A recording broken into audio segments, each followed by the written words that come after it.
Hello everyone. Today we will discuss the blood.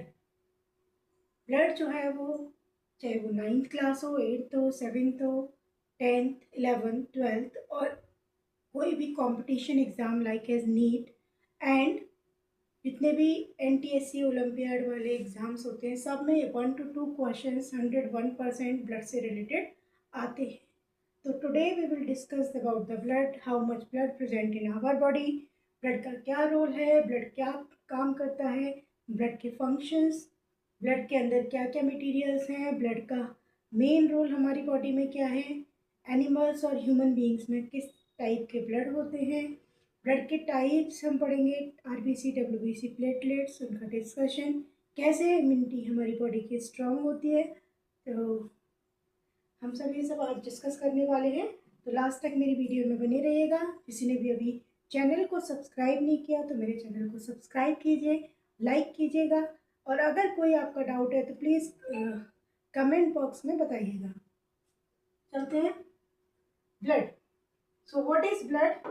Blood is a fluid connective tissue. Fluid connective tissue. Connective tissue हमने पढ़ा था 9th class में, tissue chapter में. Connective tissue क्या होता है? What is the meaning of the tissue? Group of cells. जब एक से ज़्यादा सेल्स आपस में कंबाइंड होकर एक सीरीज फॉर्म में बना लेती हैं तो वो क्या कहलाती है? टिश्यू कहलाती हैं. कनेक्टिव नाम से आ रहा है, एक दूसरे से जब कनेक्ट रहती हैं. तो ब्लड वेसल्स जो है हमारी बॉडी के अंदर होते हैं जहाँ पे ब्लड वेसल्स के अंदर ब्लड जो है फ्लो होता है. ब्लड वेसल्स हमारी बॉडी के अंदर कौन कौन सी हैं? Arteries, when, capillaries. कैपिलरीज होती हैं स्मॉलेस्ट वेन और जो आर्टरी आयोटा होती है लार्जेस्ट जो आर्टरी होती है हमारी बॉडी के अंदर. आर्टरी और veins, artery blood, pure blood को हमारी बॉडी के अंदर कैरी करती हैं और वेन्स होती है इम्प्योर ब्लड को कैरी करती हैं. So we will discuss later. Blood. What is blood? Blood is a fluid connective tissue. So एक क्वेश्चन पहला यहीं से बनता है. What is blood? Blood is a fluid connective tissue. Next is the what is the main function of blood?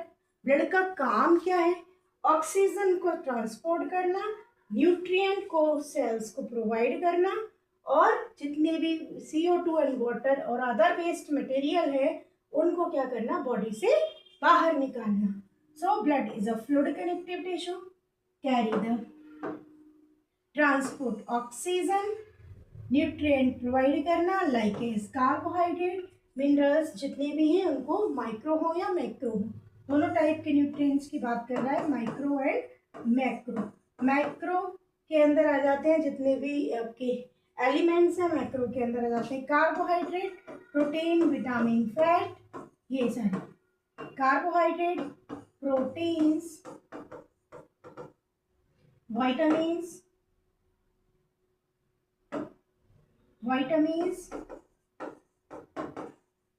and fat.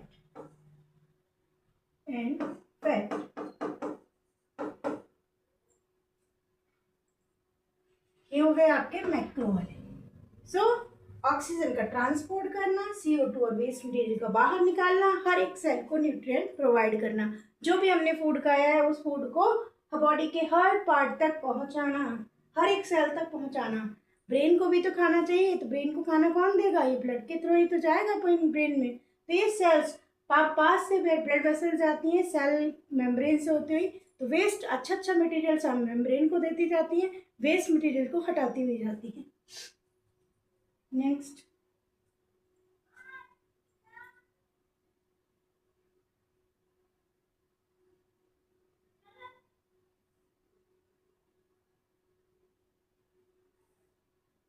Next is characteristics. What is the nature of the blood? Blood is a viscous in nature. Viscous means गाढ़ा, thick होता है, sticky होता है. Temperature इसका 100.4 degree Celsius और 38 degree Celsius. Comment में बताइएगा हमारी बॉडी का टेम्परेचर कितना होता है. और pH जो होती है वो 7.34 टू 5 टू 7.45 होती है. तो ये स्लाइटली एल्कलाइन है. देखो अगर हम pH की बात करते हैं, अगर pH 0 से लेके 6.8, 7 और 7.4 देन 8, ये ग्राफ है हमारा. अगर pH 0 है तो वो एसिडिक होगा, अगर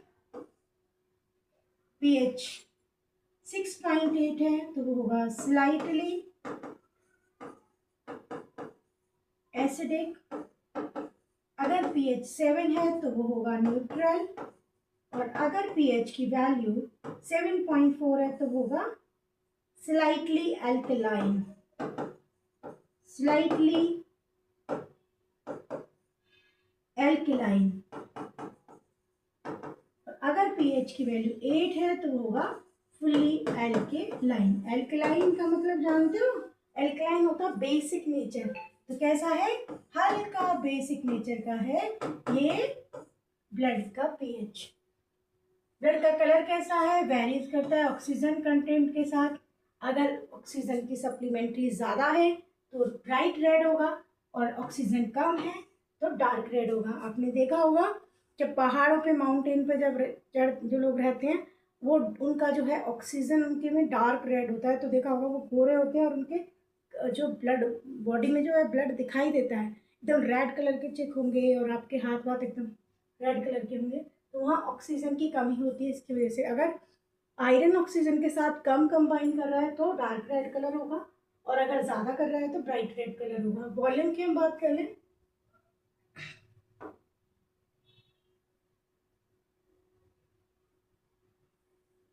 वॉल्यूम की बात करें तो एडल्ट मेल में कितना है? 5.6,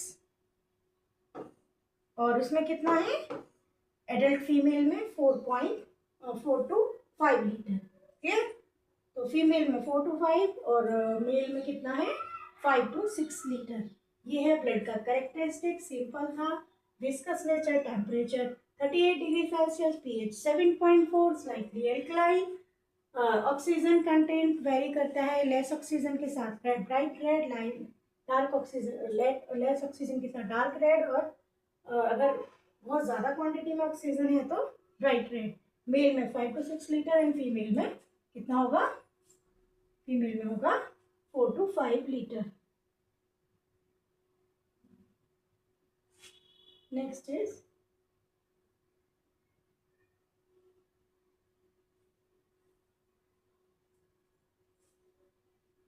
ट्रांसपोर्टेशन। ब्लड कैसे ट्रांसपोर्ट करता है? जिस तरीके से हमारा कोई मटेरियल है पैकेजिंग होके एक जगह से दूसरी जगह ट्रांसपोर्ट होता है, ऐसे ही ब्लड जो है ट्रांसपोर्ट होता है।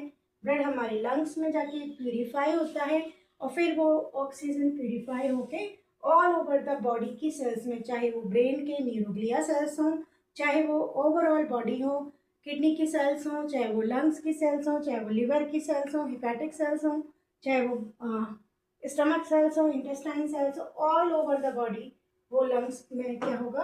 प्यूरिफाई होके ब्लड जो है ऑक्सीजन जो है कहाँ जाएगा? ऑक्सीजन को ट्रांसपोर्ट करता है लंग्स से लेके पूरी बॉडी में। तो लंग्स में जाके क्या होगा? Blood purify. और किडनी में जाके क्या होगा? फिल्ट्रेट। किडनी में जाके ब्लड फिल्टर होता है। ध्यान रखना, ये क्वेश्चंस पूछे जाते हैं। फिल्ट्रेशन कहाँ होता है? किडनी में। और प्यूरिफिकेशन कहाँ होता है? लंग्स में। बॉडी सेल्स से CO2 जो है ये क्या करता है? ऑक्सीजन को ट्रांसपोर्ट करता है, अंदर पहुंचाता है सेल्स के, और सेल से बाहर निकलवाने की कोशिश करता है CO2 को। CO2 को क्या करता है? बॉडी सेल से CO2 बाहर निकाल के लंग्स के थ्रू ये बाहर निकाल देता है। गैस्ट्रो इंटेस्टाइनल ट्रैक्ट में क्या करता है? ये जो GI है, गैस्ट्रो इंटेस्टाइनल ट्रैक्ट नाम से आ रहा है, गैस्ट्रो इंटेस्टाइनल ट्रैक्ट। तो जितने भी जो गैस्ट्रो नाम से आ रहा है, गैस्ट्रिक एसिड पढ़ा था, स्टमक के अंदर जो गैस्ट्रिक जूस सीक्रेट होता है, तो गैस्ट्रिक सेल्स होती हैं, गैस्ट्रो इंटेस्टाइनल ट्रैक्ट है वहाँ पे, वो पाथवे जहाँ पे क्या करता है? ये न्यूट्रिएंट प्रोवाइड करता है बॉडी सेल्स को। जितनी भी बॉडी के अंदर हेपेटिक सेल्स हैं, पैनक्रियाटिक सेल्स हैं, लिवर सेल्स हैं, या न्यूरोग्लिया सेल्स हैं, सारी की सारी सेल्स को ये क्या करता है? न्यूट्रिशन प्रोवाइड करता है। Endocrine gland, there are 2 type of glands, exo and endocrine gland. Ductless gland होती है और एक डक्ट ग्लैंड होती है। डक्टलेस ग्लैंड होती है एंडोक्राइन ग्लैंड, वो हार्मोन सीक्रेट करती है। उस हार्मोन को बॉडी सेल्स में ओवरऑल बॉडी में पहुंचाने का काम कौन करता है? ये ब्लड ही करता है। So blood also transport the heat and gathers waste product from the various organs for elimination from the body। Blood का काम ऑक्सीजन को ट्रांसपोर्ट करने का हो गया, CO2 को बॉडी के बाहर से बाहर निकालने का काम हो गया। ब्लड का काम हो गया प्यूरिफिक ऑक्सीजन को उसकी सप्लीमेंट्री प्यूरिफाई करना, न्यूट्रिएंट गैस्ट्रोइंटेस्टाइनल ट्रैक्ट से न्यूट्रिएंट को all over the body cells में पहुंचाना। एंडोक्राइन ग्लैंड जो हार्मोन सीक्रेट करती है उस हार्मोन को ट्रांसपोर्ट करने का काम भी ये ब्लड वेसल्स के अंदर जो ब्लड है वो करते हैं। ये क्या करती हैं, ये ऑल्सो ट्रांसपोर्ट करते हैं heat and waste product from the various organ जितने भी डिफरेंट टाइप्स के ऑर्गन्स है, जैसे किडनी है, किडनी में फिल्ट्रेशन होता है, वेस्ट मटेरियल जा रहा है, किडनी की वेन्स जो होंगी वो वहाँ से वेस्ट मटेरियल को रिमूव करेंगे। सो आर्टरीज और वेन्स दो टाइप होते हैं। आर्टरीज जो कि ब्लड वेसल्स के आर्टरीज कैरी करते हैं प्योर ब्लड और वेन करते हैं impure blood.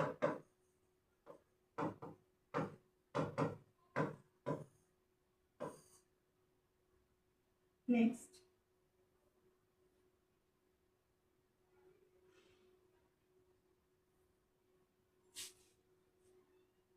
transportation is done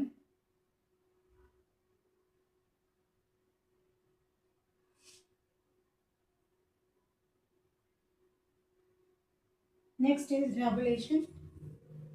how to regulate the blood?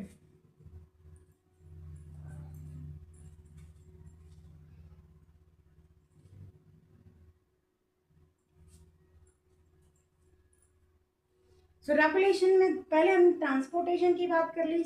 Oxygen को ट्रांसपोर्ट करता है, हार्मोन का ट्रांसपोर्ट करता है, न्यूट्रिएंट को ट्रांसपोर्ट करता है, CO2 का भी ट्रांसपोर्ट करता है।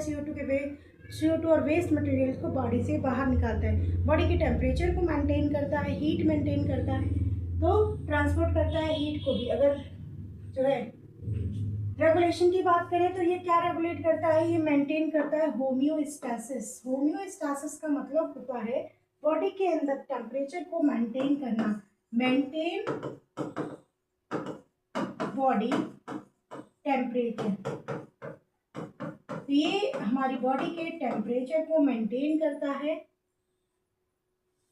जितने भी बॉडी के अंदर जो फ्लूइड है, गैस्ट्रोइंटेस्टाइनल में फ्लूइड है, पैनक्रियाटिक में फ्लूइड है, लिवर के अंदर फ्लूइड है, ब्रेन के अंदर फ्लूइड है, CSF है, जो भी ब्लड फ्लूइड हमारी बॉडी में भर रहा है वो सबके ब्लड उसके टेम्परेचर को ये मेंटेन करता है। और ये ब्लड जो है pH को मेंटेन करता है। और क्या मेंटेन कर रहा है, बॉडी के टेम्परेचर लाइक वाटर के टेम्परेचर को भी बॉडी के अंदर मेंटेन कर रहा है। Osmotic pressure influences water contents of the cell and interaction of ions and protein. यानी ये कह रहा है कि ये क्या करता है, ब्लड ऑस्मोटिक प्रेशर BOP आप पढ़ोगे, उसको ये इन्फ्लुएंस करता है सेल के अंदर वाटर के कंटेंट को और आयंस और प्रोटीन्स है उनको। मेन काम इनका क्या है, रेगुलेट करता है बॉडी के टेम्परेचर को, रेगुलेट करता है pH को, रेगुलेट करता है ब्लड, हेल्प करता है ब्लड बॉडी के टेम्परेचर को मेंटेन करने में, ऑस्मोटिक प्रेशर को ये बॉडी के अंदर बैलेंस करने की कोशिश करता है। Next is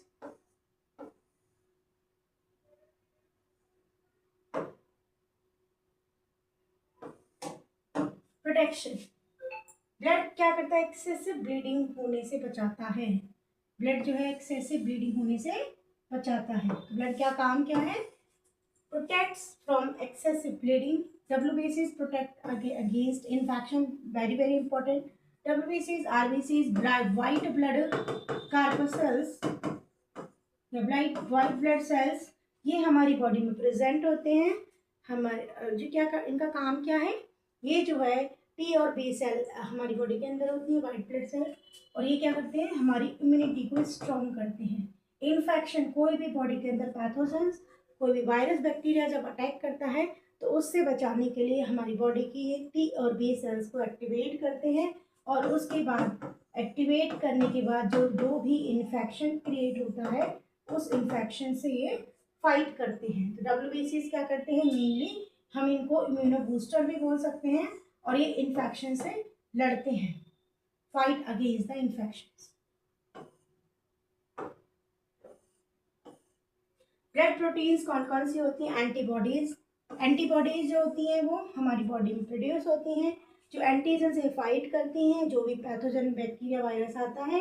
antibodies proteinaceous nature की होती है, बी सेल्स जो है एंटीबॉडीज का प्रोडक्शन करते हैं। इंटरफेरेंस होते हैं एंटीबॉडीज की तरह ही, ये भी फाइट करते हैं। इंटरफेरेंस साइटोकाइनिन कॉम्पिटेंट सेल्स जो होते हैं वो फाइट अगेंस्ट द पैथोजेंस। ये भी क्या करते हैं? पैथोजन से फाइट करते हैं, जिससे क्या हो, हाँ, जिससे हम प्रोटेक्ट कर सकें डिजीज से, किसी भी डिजीज से बचाया जा सके। कोई भी डिजीज जब स्प्रेड हो रही है तो तुरंत ये अलर्ट कर देते हैं। जैसे आपने देखा होगा कि जब मधुमक्खी जब काटती है तो वो जब काटती है तो डंक मारती है तो क्या होता है, वो पार्ट स्वेल कर जाता है। तो हमारी बॉडी में बी सेल्स एक्टिवेट हो जाती है, वो फिर क्या करती है, उसको किल करने का काम करती है। तो इम्यूनिटी जितनी स्ट्रांग होगी, जितना ज़्यादा बॉडी में एंटीबॉडी का प्रोडक्शन होगा, जितने सारे एंटी इंटरफेरेंस साइटोकाइनिन रिलीज होंगे, उतना ही ज़्यादा क्या होगा, इम्यूनिटी स्ट्रांग होगी। क्योंकि कोई भी फॉरेन पार्टिकल जब एंटर करेगा बॉडी के अंदर तो उसको रिकॉग्नाइज करके वहीं पे उसको ख़त्म करने की कोशिश करेंगे। सो प्रोटेक्शन क्या है? एक्सेसिव ब्लीडिंग, इन्फेक्शन के अगेंस्ट फाइट करना। ब्लड की प्रोटीन्स होती हैं वो क्या करती है, डिजीज से बचाने में हेल्प करती हैं। कौन कौन सी प्रोटीन्स होती हैं? इंटरफेरेंस साइटोकाइनिन्स और एंटीबॉडीज। एक होती है कॉम्पिटेंट सेल्स, सी सेल्स, वो भी प्रोटीन की होती हैं, C protein.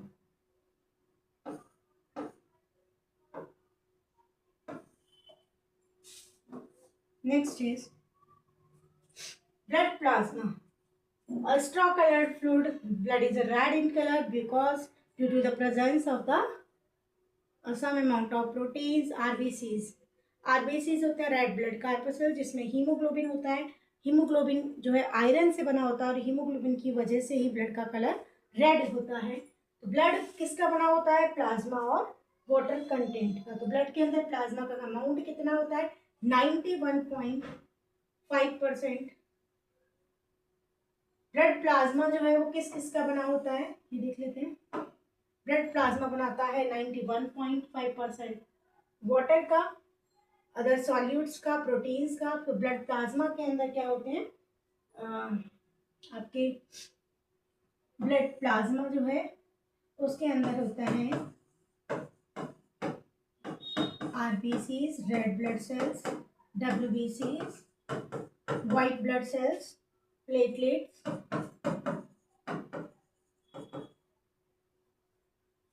Platelets plus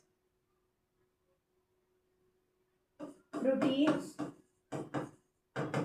other solutes होते हैं, न्यूट्रिएंट गैसेस वगैरह होती हैं, CO2, O2, न्यूट्रिएंट। ये कंटेंट जो होता है प्लाज्मा के अंदर होता है। तो प्लाज्मा के अंदर प्रोटीन होती है 7%, 1.5%, वाटर एंड अदर सॉल्यूट कितना होता है? 1.5%। कौन कौन सी प्रोटीन होती है? एल्बुमिन होती है, ग्लोबुलिन होती है, फाइब्रिनोजन होते हैं और अदर प्रोटीन्स होती हैं। एल्बुमिन होती है और ग्लोबुलिन होती है। ग्लोबुलिन जो होती है वो एंटीबॉडीज होती है, वो ग्लोबुलिन होती है, ग्लोबुलिन प्रोटीन की बनी होती है। फाइब्रिनोजन जो है ब्लड क्लॉटिंग में हेल्प करता है, ब्लड का थक्का जमाने में ये फाइब्रिनोजन प्रोटीन हेल्प करता है। ग्लोबुलिन जो होती है, ग्लोब्यूल्स जो होते हैं, डब्ल्यूबीसीज, आरबीसीज, प्लेटलेट्स जो होते हैं वो ग्लोबुलिन्स के बने होते हैं। एंटीबॉडीज भी ग्लोबुलिन की बनी होती हैं, आरबीसी, डब्ल्यूबीसी भी ग्लोबुलिन प्रोटीन के बनी होती है। वाटर हमने देख ही लिया। अदर सॉल्यूट्स इलेक्ट्रोलाइट्स होते हैं, इसमें न्यूट्रिएंट्स होते हैं, carbohydrate, protein, fat, vitamins. Gases होती हैं, रेगुलेटरी सब्सटेंस होते हैं, वेस्ट मटेरियल्स भी होते हैं, CO2 and other substances. Blood के अंदर जो है फॉर्म्ड एलिमेंट्स देख लेते हैं एक बार कौन कौन से होते हैं, और एक और टर्म्स पढ़ लेते हैं। देखो, सीरम होता है प्लाज्मा। प्लाज्मा, जब हम सीरम की बात करते हैं, सीरम होता है जब प्लाज्मा में से आरबीसी, डब्ल्यूबीसी, प्लेटलेट्स निकाल दिए जाएं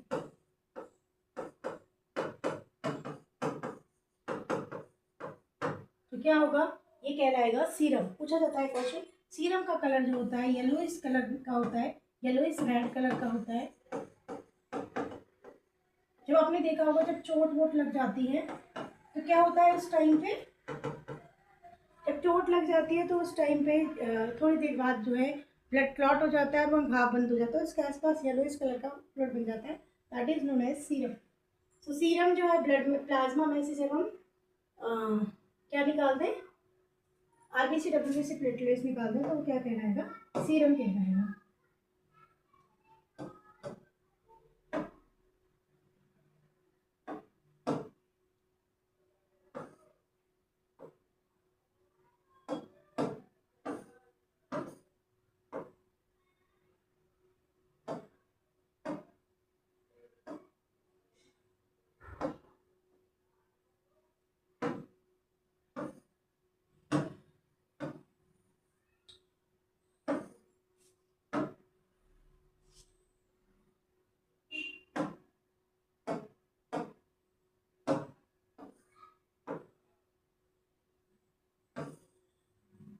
So you can see the image here.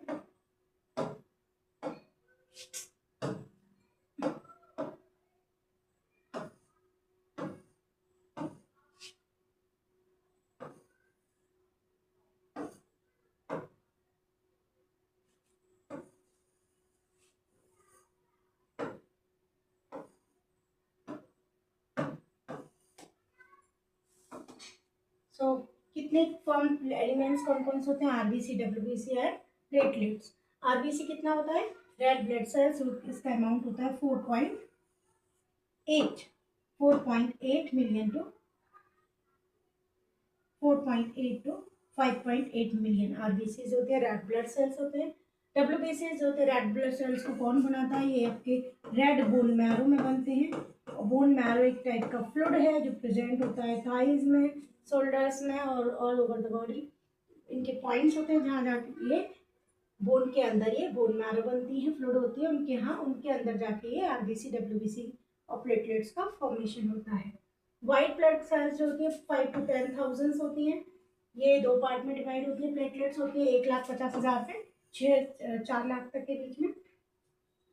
WBC को दो टाइप में डिवाइड किया गया है, ग्रेन्युलोसाइट्स और अग्रेन्युलोसाइट। जिनमें ग्रेन्यूल्स होते हैं वो ग्रेन्युलोसाइट्स होते हैं, जिनमें ग्रेन्यूल्स नहीं होते वो अग्रेन्युलोसाइट्स होते हैं। अग्रेन्युलोसाइट्स होते हैं fight against the disease, infections के अगेंस्ट फाइट करते हैं, अगेंस्ट इन्फेक्शन।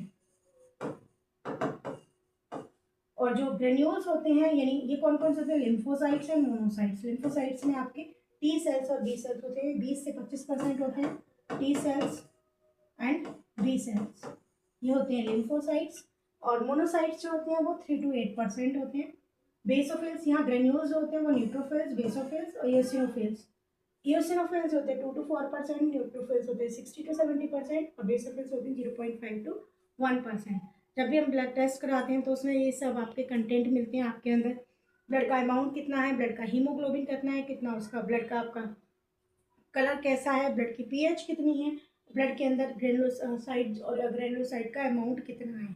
ये आपका नेचुरल अमाउंट है, इससे कम और ज़्यादा प्रॉब्लम क्रिएट करता है। सपोज दैट अगर इयोसिनोफिल्स बहुत ज़्यादा क्वांटिटी में है, दैट मीन्स इन्फेक्शंस बहुत ज़्यादा है आपकी बॉडी में एंटीजन्स बहुत ज़्यादा है, फॉरेन पार्टिकल ज़्यादा इंटर कर रहे हैं। टी सेल्स बी सेल्स अच्छे हैं, लिम्फोसाइट बढ़िया, दैट मीन्स आपकी बॉडी इम्यूनिटी से स्ट्रॉन्गर है, इम्यूनिटी इसकी स्ट्रॉन्ग है, फाइट कर सकता है किसी भी डिजीज से। Clear the concept.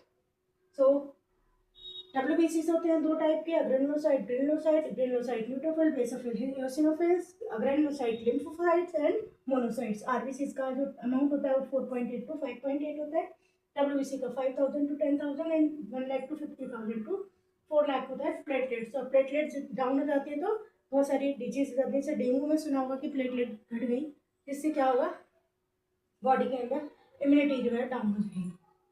Next slide.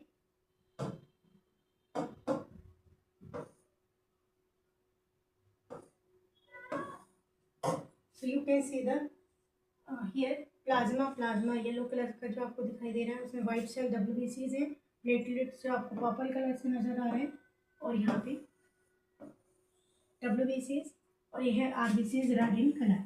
Red colour किसकी वजह से होता है, क्वेश्चन पूछा जाता है due to the presence of haemoglobulin. Haemoglobulin कितना अमाउंट होना चाहिए हीमोग्लोबिन का, कमेंट में बताओ, मेल के अंदर और फीमेल के अंदर।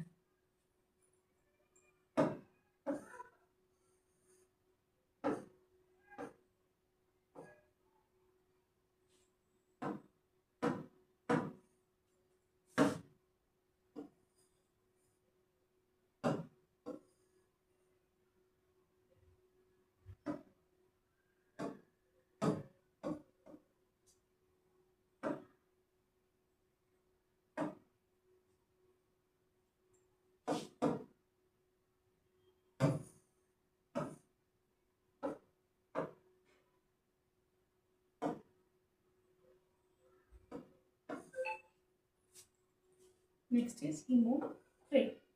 हीमोक्रिट हीमोक्रिट हम देख रहे हैं कि कितना कितना परसेंटेज है ब्लड के वॉल्यूम में occupied by RBC is called haematocrit. Haematocrit का मतलब होता है percentage of total blood volume by RBC, उसको बोलते हैं हीमोक्रिट। तो ये हीमोक्रिट जो होता है अगर 40 है तो ये इंडिकेट करता है 40% ब्लड के अंदर आरबीसी का बना होता है। अगर ये 30% बोलेगा, देखो यहाँ पे you can see the image है, यहाँ पे स्ट्रॉ होती है, उसको ब्लड के अंदर डिपॉजिट किया जाता है, ब्लड इसके अंदर एंटर किया जाता है, तो जैसे उसमें ब्लड डालते हैं तो वो उतने ही परसेंटेज भी यहाँ पे लिखा हुआ होता है, उसी के अकॉर्डिंग पता चल जाएगा आपके ब्लड में आरबीसी कितनी है, डब्ल्यूबीसी कितनी है। तो देखो यहाँ पे 42% है, जीरो से, तो यहाँ पे पता लग गया कि आरबीसी ब्लड के अंदर आपका कितना है, 42%। तो अगर हीमोक्रिट की वैल्यू जितनी आ रही है दैट मीन्स कितना परसेंटेज आ रहा है, उसके अकॉर्डिंग क्या होता है, ब्लड का कंपोजिशन बताते हैं कि आरबीसी का अमाउंट कितना है। अडल्ट फीमेल में 38 to 46%, मेल में 40 to 54%। ये बहुत कम बच्चों को ये बात पता होती है कि हीमोक्रिट का मतलब क्या होता है। हीमोक्रिट का मतलब है कितना आरबीसी का परसेंटेज है ब्लड के अंदर। तो वो यहाँ बताया गया है 38 to 46% फीमेल में, 40 to 54% मेल के अंदर। Next, formation of blood. So formation of blood cells, the process by which the formed elements of blood develop is called homeopoiesis और हेमाटोपोइसिस। कैसे ब्लड बनता है इसके लिए यूट्यूब पे वेबसाइट दे रखे हैं, हम भी एक्सप्लेन कर देंगे किस तरीके से बनता है। So process by which formed elements of blood develop is called haemopoiesis. कैसे ब्लड का फॉर्मेशन हो रहा है उस प्रोसेस को बोलते हैं हीमोपोइसिस। सो हीमोपोइसिस जो होता है इसके अंदर हम क्या एक्सप्लेन कर रहे हैं, हम एक्सप्लेन कर रहे हैं आरबीसी, डब्ल्यूबीसी और प्लेटलेट्स का बनना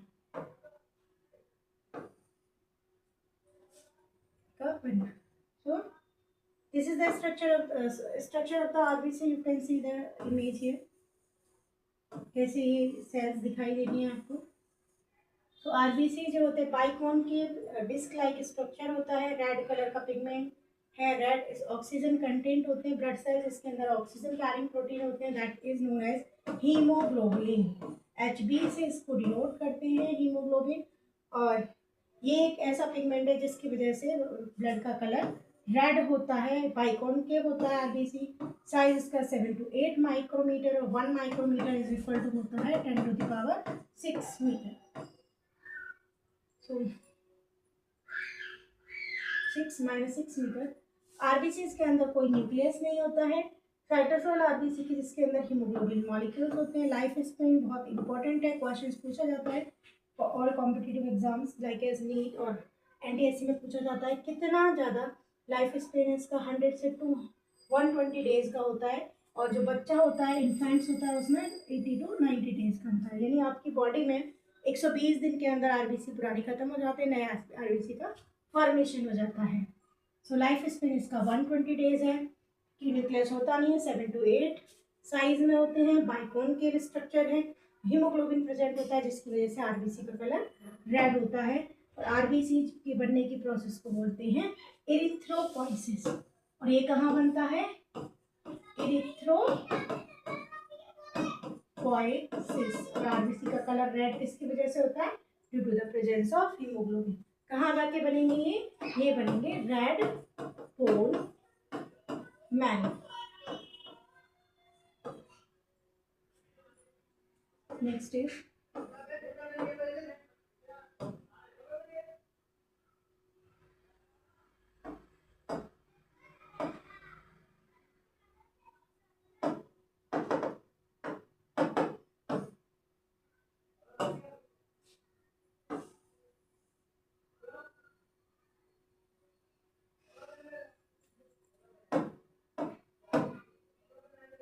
पेज नंबर 12, आरबीसी की फिजियोलॉजी।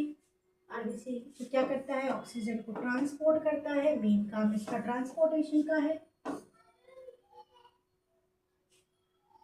मेन काम इसका ऑक्सीजन ट्रांसपोर्ट का काम है। न्यूक्लियस नहीं होता, इसके अंदर स्पेस होता है बहुत सारा, जहाँ पे ऑक्सीजन ट्रांसपोर्टेशन के लिए स्पेस अवेलेबल होता है इसके अंदर।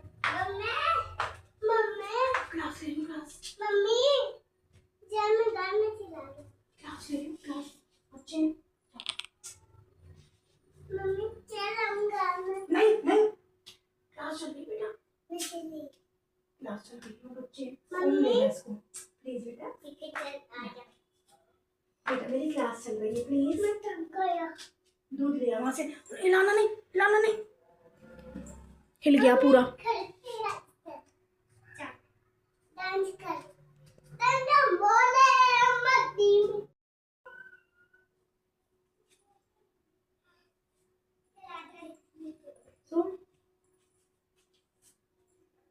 ब्लड के अंदर जो है, ब्लड के अंदर माइटोकॉन्ड्रिया नहीं होता तो एनारोबिक एटीपी जनरेट होता है। बिना ऑक्सीजन के एटीपी जनरेट होता है। बाइकोन, देखो इसका मतलब ये है कि आरबीसी के अंदर अगर माइटोकॉन्ड्रिया नहीं होगा, माइटोकॉन्ड्रिया के अंदर ही एटीपी का फॉर्मेशन होता है, तो यहाँ माइटोकॉन्ड्रिया नहीं होता, तो जिसकी वजह से क्या होता है? एटीपी जनरेट होता है एनारोबिकली, जिसमें ऑक्सीजन की सप्लीमेंट्री नहीं होती है। सो बाइकोनकेव डिस्क शेप स्ट्रक्चर होता है जो इंक्रीज करता है सरफेस एरिया को for the diffusion of gas. Blood का कलर जो होता है रेड कलर का होता है। ब्लड का ट्रांसपोर्ट ऑक्सीजन को ट्रांसपोर्ट करता है। न्यूक्लियस नहीं होता तो बहुत सारा स्पेस होता है ऑक्सीजन को ट्रांसपोर्ट करने के लिए। ब्लड के अंदर माइटोकॉन्ड्रिया होता है। माइटोकॉन्ड्रिया नहीं होता है, जिसकी वजह से एनारोबिक टाइप का एनर्जी रिलीज होता है, that is anaerobic ATP. ATP यहाँ पे क्या है? कमेंट बॉक्स में बताइएगा एटीपी क्या है। बाइकोनकेव डिस्क शेप होता है, जिसकी वजह से स्ट्रक्चर्स इसका सरफेस एरिया बढ़ जाता है, जिससे ज़्यादा से ज़्यादा गैसेस मॉलिक्यूल्स अंदर और बाहर जा सकें। दैट मीन ऑक्सीजन का अमाउंट अंदर आएगा और CO2 बाहर जाएगा, आउट, और ऑक्सीजन इन। आरबीसी के अंदर हीमोग्लोबिन का कंटेंट जो होता है 280 मिलियन होता है। इंपॉर्टेंट है ये लाइन। 280 मिलियन हीमोग्लोबिन प्रेजेंट होता है आरबीसी के अंदर।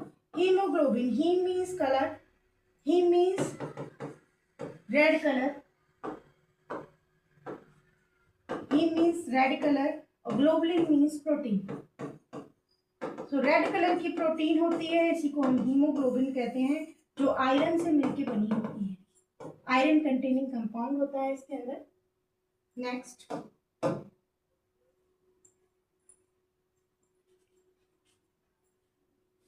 so hemoglobin, iron containing protein present in blood that is known as hemoglobin. You can see the structure here.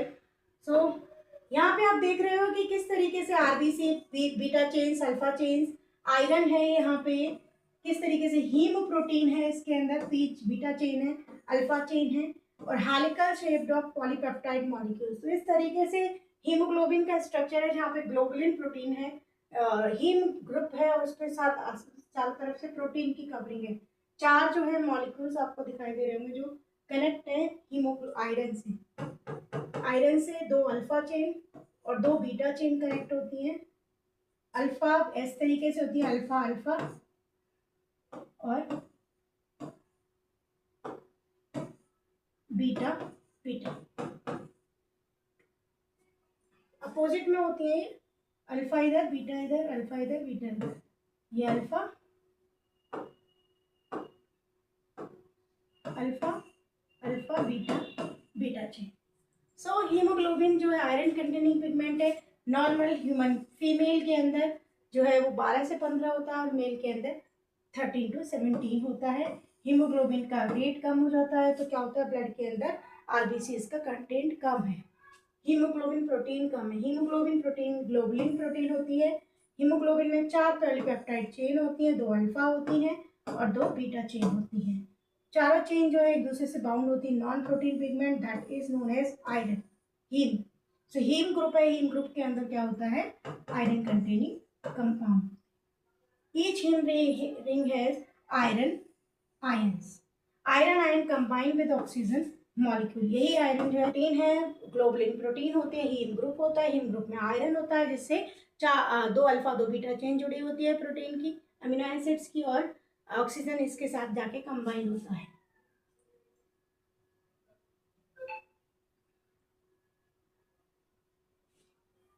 Next है आरबीसीज, इरिथ्रोसाइट्स बोलते हैं। डिस्क लाइक स्ट्रक्चर है, मैंने बता दिया था पहले। हीमोग्लोबिन प्रोटीन होती है, पॉलीपेप्टाइड चेन होती है, 2 अल्फा 2 बीटा और 4 हीम पिगमेंट होते हैं, 4 आयरन होते हैं और 4 ही ऑक्सीजन होते हैं। जितने आयरन होंगे उतने ही ऑक्सीजन मॉलिक्यूल्स होंगे। 4 आयरन एंड 4 ऑक्सीजन कंबाइंड होते हैं, 2O2 कंबाइंड होते हैं। 4 ऑक्सीजन मॉलिक्यूल्स होते हैं, सॉरी 4 ऑक्सीजन के मॉलिक्यूल्स होते हैं। 4 ऑक्सीजन मॉलिक्यूल्स 4 आयरन से जाके कंबाइंड होते हैं। ये हमने एक्सप्लेन कर ही दिया। Next is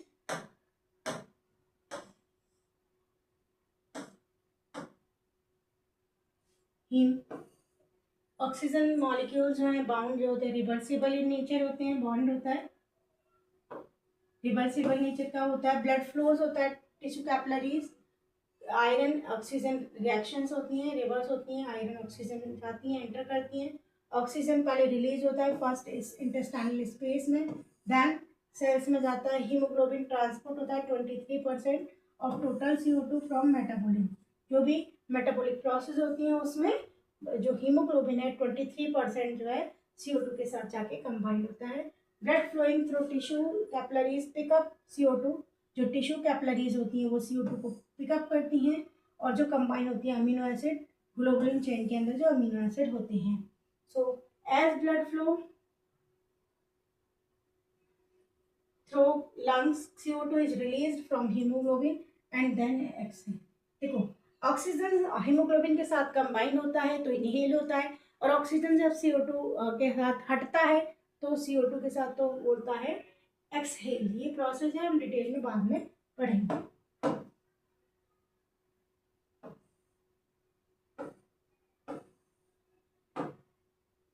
Hemoglobin also play important role in the blood flow regulation.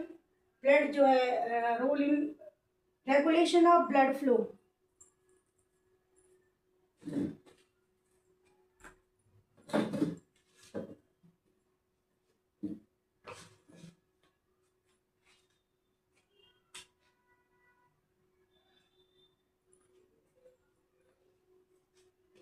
Regulation of blood flow.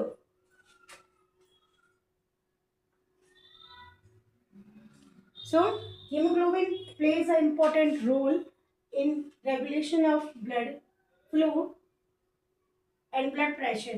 Blood pressure और ब्लड फ्लो को रेगुलेट करने का काम हीमोग्लोबिन करते हैं। गैसेस हार्मोन्स होते हैं, नाइट्रिक ऑक्साइड जो प्रोड्यूस होते हैं हमारी बॉडी के एंडोथेलियल सेल्स की, that line blood vessels bind to haemoglobin, जिससे क्या होता है हीमोग्लोबिन बाइंड होती है। कुछ सर्कमस्टेंसेज में हीमोग्लोबिन रिलीज करता है एनओ को, जिससे क्या होता है वैसो डायलेशन होता है, ब्लड वेसल्स डायलेट हो जाती हैं जिससे ब्लड वेसल्स का डायमीटर बढ़ जाता है और स्मूथ, और क्या होता है that occurs smooth muscles helping blood vessels wall relax, और स्मूथ मसल्स होते हैं ब्लड वेसल्स वॉल की रिलैक्स हो जाती है। वैसो डायलेशन, जब ब्लड वेसल्स डायलेट हो जाती हैं तो ब्लड फ्लो इम्प्रूव करता है और एनहांस करता है ऑक्सीजन की डिलीवरी को सेल्स के अंदर near the site of nitric oxide release. Simple है, ये कह रहा है कि हीमोग्लोबिन का रोल क्या है, ब्लड फ्लो को रेगुलेट करना, ब्लड प्रेशर को रेगुलेट करना। गैसेस हार्मोन्स होते हैं, नाइट्रिक ऑक्साइड होता है जो एंडोथेलियल की सेल रिलीज करती है, जो ब्लड वेसल्स के हीमोग्लोबिन के ब्लड के हीमोग्लोबिन के साथ कंबाइन होता है। जब हीमोग्लोबिन एनओ को रिलीज कर देता है तो ब्लड वेसल्स हमारी जो नैरो थी वो थिक हो क्या हो जाती हैं, डायलेट हो जाती हैं, चौड़ी हो जाती हैं, जिससे ब्लड फ्लो आसानी से फ्लो होता है और उनकी वॉल जो है रिलैक्स हो जाती हैं, स्मूथ मसल्स होती हैं रिलैक्स हो जाती हैं। वैसोडाइलेशन जब डायलेट हो जाएंगी तो आराम से आसानी से ब्लड जो है फ्लो आसानी से हो सकता है।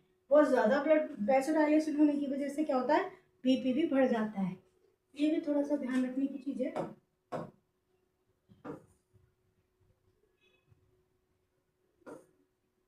नेक्स्ट इज आरबीसी के अंदर एक एंजाइम होता है that is known as carbonic anhydrase enzyme which catalyze the conversion of CO2 and water to carbonic acid. Mummy, mummy.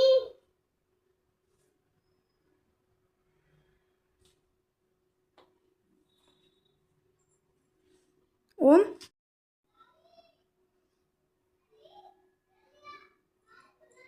So RBC के अंदर जो होते हैं, आरबीसी के अंदर एंजाइम होता है that is carbonic anhydrase enzyme जो कैटेलाइज कर देता है जो CO2 और वाटर को H2CO3 कार्बोनिक एसिड में कन्वर्ट होता है, फिर वापस से कन्वर्ट हो जाता है बाइकार्बोनेट में। हाइड्रोजन अलग हो जाता है और कार्बोनेट अलग हो जाता है। ये सारी प्रोसेस आप पढ़ोगे, ब्लड सर्कुलेशन चैप्टर पढ़ोगे जब।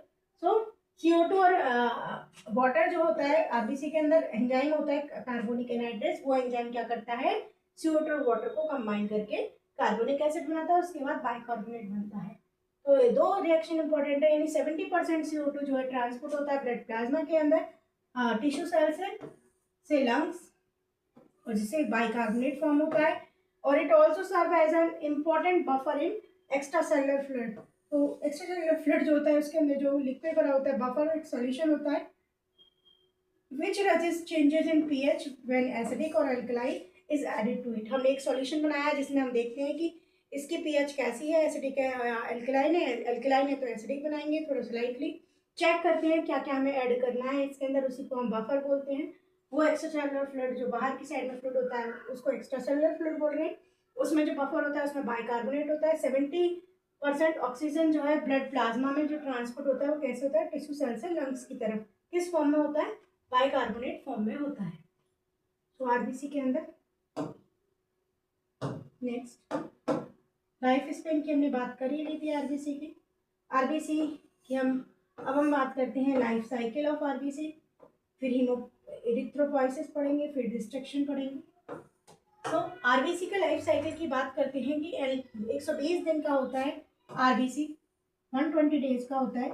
उसके बाद आरबीसी खत्म होने लग जाते हैं। Wear and tear they undergo while passing through capillaries, capillaries के थ्रू। बिना न्यूक्लियस होता नहीं है, अदर ऑर्गेनेल्स नहीं होते, तो आरबीसी जो है अपने आप को रिपेयर नहीं कर सकता। माइटोकॉन्ड्रिया नहीं होता तो एटीपी एनारोबिकली जनरेट होती है। डैमेज आरबीसी जो है रिमूव होते हैं सर्कुलेशन और destroyed by fixed phagocyte macrophages in the spleen and liver. Spleen और लिवर के अंदर मैक्रोफेजेस सेल्स होती हैं जो है डेड आरबीसीज को उठा के एनगल्फ करके बाहर फेंक देती हैं। तो मैक्रोफेजेस होते हैं स्प्लीन और लिवर के अंदर। फैगोसाइटिक का मतलब होता है जो एनगल्फ कर लें उसको डैमेज, जैसे कोई मैक्रोफेजेस है, यहाँ पे डैमेज आरबीसीज है, तो ये डैमेज आरबीसीज को एनगल्फ कर लेगा, इस तरीके से खा लेगा। यहाँ पे देखिए ये पूरी तरीके से मान लो ये इस अमाउंट का ये जा रहा है, तो ये पूरी तरीके डिस्ट्रॉय होके यहाँ सेल से बाहर निकाल दिया, रिमूव कर दिया, डैमेज को खत्म कर दिया। Break down products are recycled and used in various metabolic process. इसके बाद जो वेस्ट प्रोडक्ट हैं जो ब्रेक डाउन हुए छोटे छोटे टुकड़ों में जो डिवाइड हुए जिनमें प्रोटीन कार्बोहाइड्रेट के अमाउंट है, उनको को जो है अगर यूटिलाइजेशन वाली चीज़ें हैं फैट प्रोटीन और वो है उनको यूटिलाइज करते हैं मेटाबॉलिक प्रोसेस में। नेक्स्ट है इरिथ्रोपोइसिस एंड डिस्ट्रक्शन ऑफ,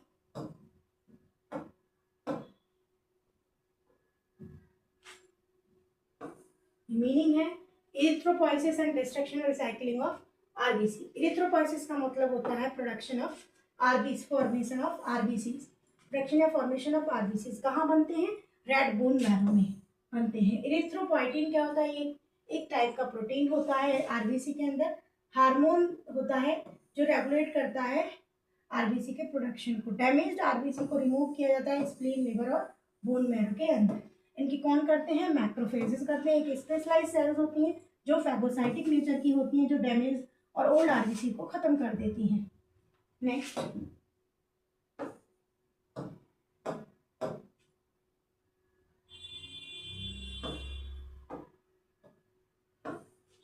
सो इरिथ्रोपॉइसिस, आप बोन मैरो का स्ट्रक्चर देख रहे हो, you can see the image of bone marrow.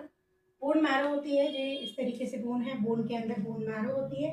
यहाँ पे इरिथ्रोसाइट्स स्टेम सेल्स हैं, फेगोसाइट ये ब्लास्ट हो रही है, ये अर्ली इरिथ्रोब्लास्ट है और लेट इरिथ्रोब्लास्ट है और ये नॉर्मल है। यानी इसके बाद हीमोग्लोबिन एक्युमुलेट हो गया यहाँ पे और इस तरीके से आरबीसी की सिंथेसिस हो रही है। So you can see here किस तरीके से आरबीसी जो है बन रहे हैं। तो 120 दिन का आरबीसी है, उसके बाद आरबीसी डैमेज होने लगते हैं, डिस्ट्रॉय हो जाते हैं। ओल्ड इरिथ्रोसाइट फिर लिम्फोसाइट सेल्स जो होती है स्प्लीन और लिवर की, उसको ख़त्म कर देती है। आरबीसी इरिथ्रोपॉइसिस, पॉइसिस मीन्स बनना। आरबीसी कौन बना रहा है, ये रेड बोन मैरो बना रही है, इसका नाम है रेड बोन मैरो, जो कि प्रेजेंट है बोन्स के अंदर फ्लूइड होता है, उसको बोन मैरो बोलते हैं। ये रेड और येलो कलर का होता है, रेड वाला आरबीसी बनाता है और येलो वाला डब्ल्यूबीसी का फॉर्मेशन करता है।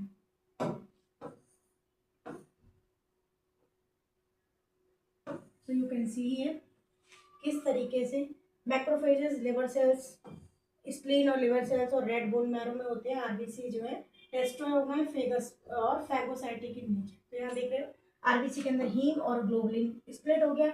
ग्लोबुलिन में अमीन की प्रोटीन है, प्रोटीन किससे बनी होती है, अमीनो एसिड से बनी होती है। इधर जो है हीम के अंदर आयरन है, इसके अंदर ट्रांसपेरेंट प्रोटीन होता है, ये रीयूज हो जाती है फॉर प्रोटीन सिंथेसिस में यूज हो जाता है ये अमीनो एसिड के टुकड़े। और ये फेरिटिन जो होती है वो लिवर के अंदर जाके आयरन जो है क्या कर देता है, इसको वापस से ट्रांसफेरिन में कन्वर्ट कर देता है। फिर इसके बाद जो है आयरन जो है ग्लोबुलिन के साथ कंबाइन होता है, विटामिन B12 और इरिथ्रोपोइटिन। यानी अगर जो आप ये देख रहे हो, ये अगर उसमें पहुंच रहा है इरिथ्रोपोइटिन तो रेड में पहुंच रहा है, तो ये इस तरीके से आरबीसी का डिस्ट्रक्शन किस तरीके से हो रहा है। आरबीसी में हीम और ग्लोबुलिन, हीमोग्लोबुलिन था, ग्लोबुलिन स्प्लिट हो गया अमीनो एसिड में, वो अमीनो एसिड के टुकड़े जो हैं वापस प्रोटीन सिंथेसाइज में यूज हो जाएंगे। हीमोग्लोबिन के अंदर आयरन होता है, फेरिटिन हो गया, लिवर के अंदर पहुंचा, वहाँ पे वो कन्वर्ट जाके पहुंच गया बोन के अंदर, जो बोन मैरो है वहाँ पे आयरन, ग्लोबुलिन, विटामिन B12 और इरिथ्रोपोइटिन हार्मोन्स। इस तरीके से बाद में इरिथ्रोपोइटिन जो फिर ये जो है हीमोग्लोबिन भी स्प्लिट हो जाता है बिलीरुबिन और बिलीवर्डिन में।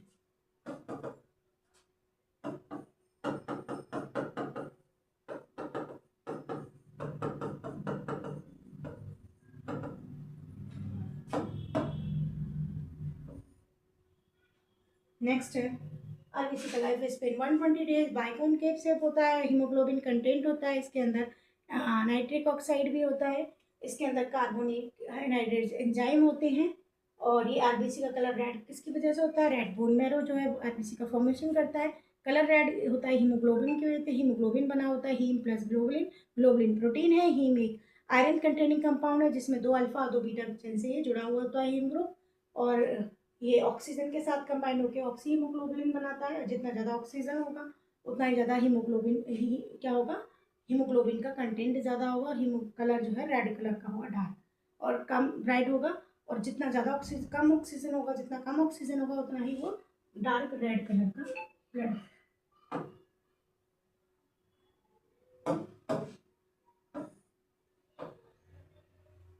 Next is WBC, white blood corpuscles. It is also known as leukocytes. Leukocytes RBC WBC जो होते हैं उनके अंदर न्यूक्लियर होते हैं, जबकि आरबीसी के अंदर न्यूक्लियस नहीं होते हैं। इसको कंपैरिजन करके पढ़ेंगे। आरबीसी में क्या थे, न्यूक्लियस नहीं थे, नो न्यूक्लियस। आरबीसी को हम बोलते हैं आरबीसी रेड ब्लड कार्पसल्स और इरिथ्रोसाइट्स, और इनको बोल रहे हैं ल्यूकोसाइट्स। आरबीसी को हमने क्या बोला था, आरबीसी के केस में इसको हमने बोला है इरिथ्रोसाइट्स। कंपैरिजन करके पढ़ोगे तो जल्दी समझ में आएगा। न्यूक्लियस होता है फुल कॉम्प्लीमेंट, अदर ऑर्गेनेल्स होते हैं, जबकि ऐसे ऑर्गेनेल्स नहीं थे। हीमोग्लोबिन नहीं होता है, जबकि आरबीसी में हीमोग्लोबिन होता है। हीमोग्लोबिन की एब्सेंस की वजह से ही यहाँ पे क्या है, इसका कलर व्हाइट कलर का है। ये 2 टाइप के होते हैं, ग्रेनुलोसाइट्स, ग्रेन्यूल्स है जिसमें, और दूसरा अग्रेनुलोसाइट्स। तो ग्रेनुलोसाइट्स बोलते हैं या क्या बोलते हैं, granular leukocytes, you can see the image here, white colour का जो दिखाई दे रहा है that is known as WBC. Next slide is granular leukocytes. So you can see the image here. Granular leukocyte. Staining with Leishman से stain, जब हमने stand किया और स्टेन करने के बाद फिर माइक्रोस्कोप में देखा तो क्या हमें डिफरेंट टाइप के ल्यूकोसाइट दिखाई दिए. तो you can see the image here, clearly visible the granules with distinct colouration, that means light microscope से हमने ल्यूकोसाइट्स और ग्रेनुलोसाइट्स को देखा. 3 टाइप के होते हैं, न्यूट्रोफिल्स, इओसिनोफिल्स एंड बेसोफिल्स. कितना कितना कंटेंट था मैंने आपको बता दिया था पहले. 3 to 8% इओसिनोफिल्स, न्यूट्रोफिल्स और बेसोफिल्स होते हैं. तो उनके तीनों के टाइप देख सकते हो. न्यूट्रोफिल्स का स्ट्रक्चर इस तरीके से है, you can see the images. ये कैसे होते हैं, इनके अंदर न्यूक्लियस है 1 2 3 4. कैसा है, लोब्ड स्ट्रक्चर है. ये बाइलोब्ड है इओसिनोफिल्स. और बेसोफिल्स जो होता है सिंगल, आपको बड़ा स्ट्रक्चर दिखाई दे रहा है. ये microscopic structure of the eosinophils, basophils and acidophils. Granules जो होते हैं, न्यूट्रोफिल्स की बात करें, न्यूट्रोफिल्स जो होते हैं वो 2 to 5 लोब्स होते हैं. इसमें अभी हमने देखा ये स्ट्रक्चर है, you can see the structure. 2 to 5 lobes होते हैं. और इसको थोड़ा इमेज को बड़ा कर लें. सो न्यूट्रोफिल्स जो होते हैं, ग्रेन्यूल्स होते हैं, वो smaller than other cell organelles. Other organelles के कंपैरिजन में कैसे हैं, ये थोड़े से बड़े हैं, सॉरी थोड़े से स्मॉल है. स्मॉल है, पेल इलेक बोलते हैं, स्टेम पेल इलेक कलर से दिखाई दे रहा है. तो ये 2 to 5 लोब्स होते हैं जो थिन स्ट्रैंड से कनेक्ट होते हैं. लोब्यूल्स होते हैं, consist of lysosomes with enzyme for phagocytosis. Phagocytosis process होती है इनके अंदर, जहाँ पे क्या होते हैं, फैगोसाइटोसिस का मतलब होता है ये एनगल्फ कर देते हैं कोई भी फॉरेन पार्टिकल आता है और इसके अंदर एंजाइम होते हैं. लाइसोसोम्स विद एंजाइम्स होते हैं जो क्या करते हैं, किल करते हैं. लाइसोसोम्स को पढ़ा होगा आपने, ये एक सेल ऑर्गेनेल्स है जो एनिमल सेल के अंदर होता है, जो डाइजेस्ट करता है अनवांटेड वेस्ट मटेरियल. सो इसको हम सुसाइड बैग भी कहते हैं. So they are attracted to area with infection by chemicals called chemotaxins. ये अट्रैक्ट होते हैं जहाँ पे कहीं भी इन्फेक्शन होते हैं, केमिकल्स होते हैं, दैट इज कीमोटैक्सिन्स. एवरेज होता है उसका ये 5 डेज का होता है, जबकि आरबीसी का एवरेज जो था कितना था 120 डेज का. यानी लाइफ स्पेन की बात करें तो 120 दिन का आरबीसी का था, यहाँ 5 डेज का है. कितना होना चाहिए, 2500 to 8000 पर मिलीमीटर क्यूब. 55 to 70% न्यूट्रोफिल्स होता है, सबसे ज़्यादा अमाउंट में न्यूट्रोफिल्स होता है WBC में. फंक्शंस इसका स्मॉल, फास्ट एंड एक्टिव. इसके वेंचर्स जो भी बाहर से आते हैं उनको आइडेंटिफाई करना, इजीली पहचानना. दूसरा काम होता है प्रोटेक्शन का, बॉडी को बैक्टीरियल और इन्फेक्शन से बचाने का काम करते हैं. डेड सेल्स को ये रिमूव कर देते हैं. So remove the dead cells, protect blood vessels against the bacterial infection. Fast and active scavengers, बाहर से लोगों को पहचानने में मदद करते हैं न्यूट्रोफिल्स. नेक्स्ट इज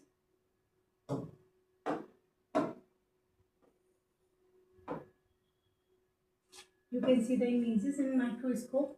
माइक्रोस्कोप से देखने पे आपको पता लगेगा इस तरीके से ये स्ट्रक्चर्स हैं और इस तरीके से 20 माइक्रोमीटर में दिखाया गया है किस तरीके से ये लोब्ड होते हैं. 2 to 5 लोब्ड होते हैं, 1 2 3 4 5 लोब्ड स्ट्रक्चर. Next slide.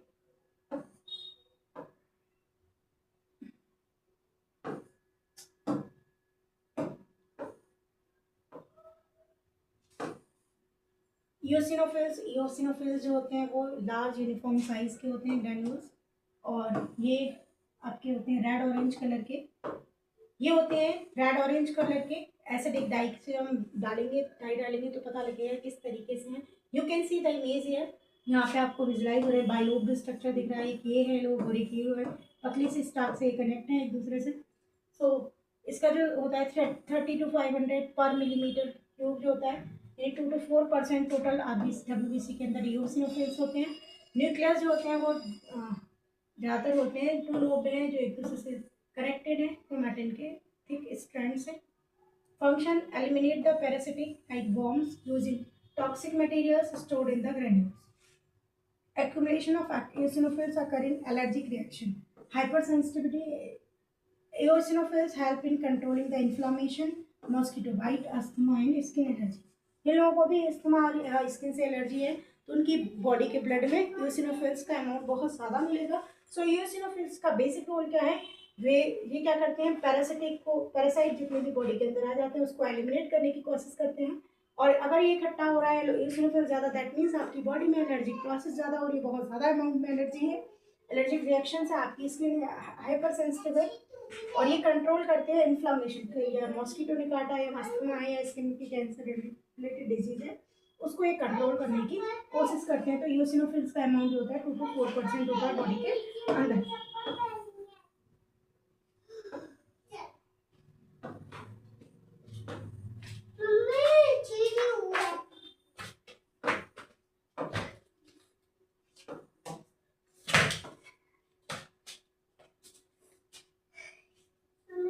किसी मट्टी में खेल रही है, पूरी कैसे हो रही है?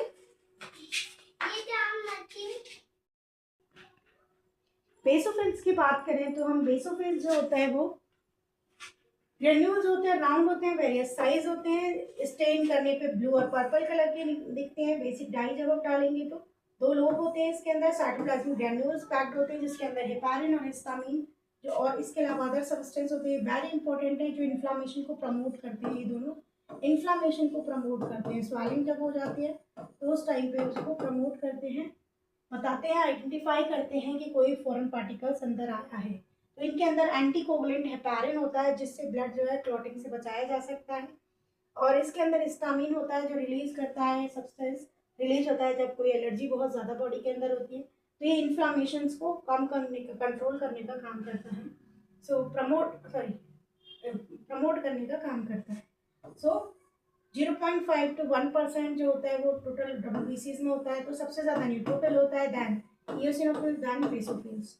कमेंट में बताना तीनों का अमाउंट मैंने कितना बताया था. दोबारा से वीडियो को पॉज करके रिपीट करके देखना, रिवर्स करके देखना, आपको वीडियो से समझ में आ जाएगी. एंटीकोगुलेंट हेपारिन होता है जो ब्लड क्लॉटिंग से बचाता है, और इसके अंदर हिस्टामिन होता है जो इम्पोर्टेंट है, जो एलर्जी रिएक्शन के दौरान जो है enable the inflammation.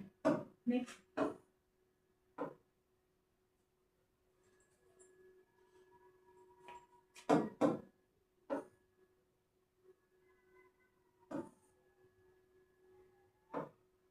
you can see the basophil structure. इस तरीके से बेसोफिल का structure you can see here under the microscope. ये इस तरीके से देख रहे हैं, कंटेंट इस तरीके से सब बेसोफिल्स का दिखाया गया है. तो हम बात करते हैं अब अग्रेनुलोसाइट्स की. सो अग्रेनुलोसाइट्स ल्यूकोसाइट्स जो होते हैं जिनमें ग्रेन्यूल्स नहीं होते हैं, यानी ये जो है ग्रेनुलर है, इसमें स्मॉल अमाउंट में ग्रेन्यूल्स होंगे या बहुत कम विजुअलाइज नहीं होंगे माइक्रोस्कोप में. ये 20 to 50% WBCs होते हैं अग्रेनुलोसाइट्स के होते हैं, बाकी के ग्रेनुलोसाइट्स होते हैं. तो ये 2 टाइप के होते हैं, lymphocytes and monocytes. Lymphocytes and monocytes. Next is lymphocytes. Lymphocyte को हम बोलते हैं टी सेल, बी सेल और natural killer cell, NK cells. और न्यूक्लियस जो होता है वो डार्क स्टेन करने पर डार्क और राउंड और स्लाइटली डिवाइडेड सेल्स होती हैं. यहाँ पे साइटोप्लाज्म स्टेन के करेंगे तो ब्लू कलर का हमें दिखाई देगा.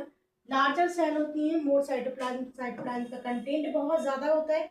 सेल का डायमीटर 6 to 9 माइक्रोमीटर स्मॉल होते हैं और लार्ज होते हैं 10 to 14 माइक्रोमीटर.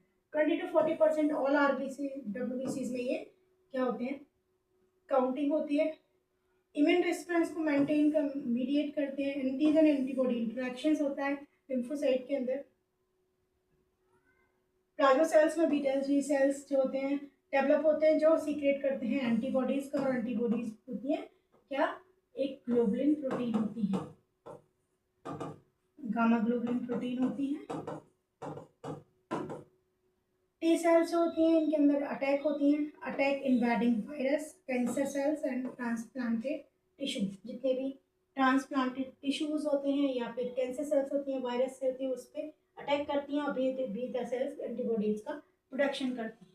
तो लिम्फोसाइट को हम नेचुरल किलर सेल बोलते हैं. यहाँ पे बी सेल और टी सेल जो होती है एक्टिवेट होके एक एंटीबॉडी का प्रोडक्शन कर रही है. दूसरा, जितने भी कोई virus cancer cell, transplanted cell सारी उनको अटैक कर रही है, उनको ये वहीं के वहीं क्या कर रहे हैं, उस पर टी सेल एक्टिवेट होकर अटैक कर रही है। एनके सेल्स की हम बात करें तो एनके सेल्स जो होती हैं वो अटैक करती हैं wide variety of infection microbes. क्या करती हैं, ये अटैक करती हैं इन्फेक्शंस माइक्रोब्स की वेराइटी को। तो जहाँ इन्फेक्शन, जहाँ माइक्रोब्स, जहाँ माइक्रो ऑर्गेनिज्म अंदर ग्रो कर रहे हैं, उस पार्ट पे जाके ये अटैक करती हैं। फैगोसाइटिक सेल्स होती हैं after developing into macrophages. Macrophages होती हैं और सेल्स होती हैं वो बाद में कन्वर्ट हो जाती है फैगोसाइटिक सेल में। फैगोसाइटिक का मतलब होता है जब वो एनगल्फ, मैक्रोफेजेस है जब T cell, B cell activate होती हैं, जब कोई फॉरेन पार्टिकल्स एंटीजन बॉडी के अंदर एंटर किया, तो मैक्रोफेजेस सेल के अंदर जैसे ही एंटर करता है तुरंत वो फैगोसाइटिक सेल में कन्वर्ट हो जाती हैं। मैक्रोफेजेस सेल्स जो हैं रिलीज करती हैं जल्दी से एंटीबॉडीज, अपनी सरफेस पे लगा देती हैं, फटाफट से एंटीबॉडीज को अपनी बॉडी पे रिलीज कर दो, जिससे कोई फॉरेन पार्टिकल्स आए उसको एनगल्फ करके अंदर लेके आ सके। फिर उसकी कुटाई करके उसकी चटनी बनाई जाती है, फिर उसके बाद वो वहाँ पे उसको खत्म किया जाता है।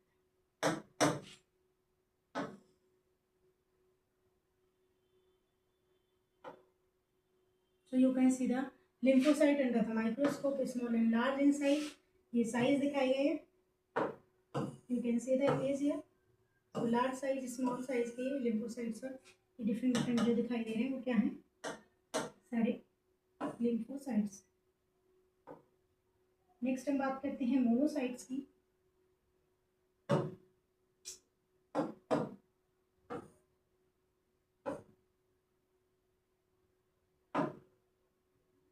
मोनोसाइट्स जो होते हैं वो न्यूक्लियस, इनका किडनी लाइक स्ट्रक्चर होता है। पूछा जाता है कंपटीशन में कि न्यूक्लियोसाइट्स, मोनोसाइट्स का शेप कैसा है, किडनी लाइक या हॉर्स शू शेप्ड है।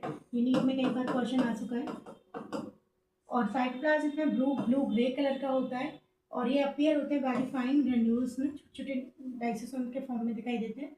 लार्जेस्ट WBC जो होते हैं 100 to 700 पर मिलीमीटर क्यूब होते हैं। 2 to 8% of all leukocytes. Monocyte develop in macrophage, macrophages में मोनोसाइट्स का डेवलपमेंट होता है। ये जैसे ही मैक्रोफेजेस जो डेवलप होते हैं, जैसे ही कोई फॉरेन पार्टिकल आता है, ये तुरंत फैगोसाइट में कन्वर्ट हो जाते हैं। फैगोसाइटोसिस प्रोसेस इसके अंदर स्टार्ट होने लगती है। ये फॉरेन पार्टिकल्स को एनगल्फ करने का काम करते हैं। ये इंटरल्यूकिन फर्स्ट रिलीज करते हैं जो अट्रैक्ट करता है हाइपोथैलेमस पर, जो इंक्रीज करता है ब्लड में, बॉडी में इंक्रीज होता है, causes increase in body temperature during microbial infection. तो माइक्रोबियल इन्फेक्शन, कोई भी माइक्रोब्स का अटैक हुआ है तो ये टेम्परेचर को एनहांस करने की कोशिश करता है। स्टिमुलेट करता है ग्लोबुलिन प्रोटीन को बाय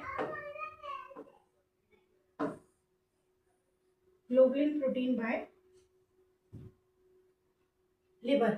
एनहांस करता है टी लिम्फोसाइट्स को। तो क्या क्या काम करता है, टी लिम्फोसाइट्स को एनहांस कर देता है, माइक्रोबियल इन्फेक्शंस के दौरान जो है टेम्परेचर को ये बढ़ा देता है बॉडी के, और स्टिमुलेट करता है ग्लोबुलिन प्रोटीन को लिवर के द्वारा।